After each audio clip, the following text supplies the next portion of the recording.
C'est quand même extraordinaire d'avoir une œuvre contemporaine d'un artiste syrien qui existe aujourd'hui sur le marché. Et à côté de ça, un peintre de Lourdes de la fin du 19e siècle qui s'est inspiré des compositions photographiques pour faire une toile qui fait plus de 2,20 m par 2 m. Tous ces objets, 600 lots, seront présentés donc sur 2 jours. Des tableaux modernes et contemporains, du design et tous les arts décoratifs du XXe siècle pour le vendredi. Et le samedi, les arts basques et landais, tableaux, objets d'art, art populaire.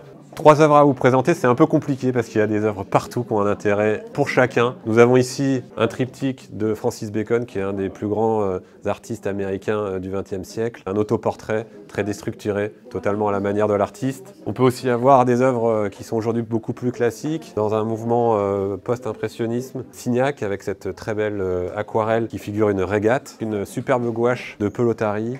Une rencontre entre 2 femmes et ce genre de pelote le long du fronton qui représente tout le savoir-faire de Ramiro Arroué, le peintre phare du Pays Basque, une gouache qui date des années 20. On a aussi le peintre Jean-Roger Sourgin, une des figures d'Hossegor, dont les clairs de lune ou les couchers de soleil sur les pins sont de plus en plus prisés. Ce tableau, c'est pas juste un marché aux bestiaux. L'intérêt, c'est quoi? C'est qu'au premier plan, il n'y a que des cochons noirs. Donc il y a fort à parier que ça soit un marché aux bestiaux de Bigorre. Ici, on a des affiches de promotion touristique de Biarritz et des Pyrénées qui datent d'avant 1900. Un procédé lithographique avec une composition artistique qui est assez intéressante et assez fascinante.